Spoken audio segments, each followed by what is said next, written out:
সারা তখনও তাকে বিশ্বাস করতে পারছে না দেখে এইডেন একটা চাকু সারাকে দিয়ে সেটা নিজের কাছে রাখতে বলে। খানিকক্ষণ হাঁটাহাঁটি করার পর তারা একটা ভাঙাচোরা বাড়ি দেখতে পায়, যেটা রেঞ্জার স্টেশন ছিল। বাড়িতে একটা ভাঙা রেডিও ছিল, যেটাকে এডেন ঠিক করার চেষ্টা করে যাতে সাহায্যের জন্য কাউকে খবর দেওয়া যায়।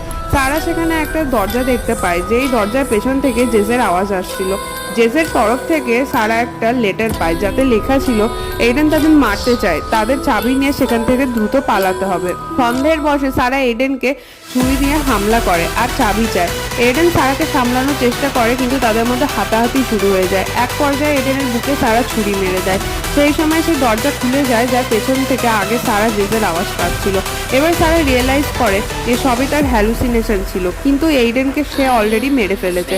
জেস কোথাও নেই এখানে। সে ভয়ে ভয়ে দরজার দিকে এগিয়ে যায়। সেখানে সে তার ছোটবেলার ঘটে যাওয়া সেই সিন আবার দেখতে পায়, কিন্তু এইবার সে ছোট জেসের চোখ চেপে ধরে।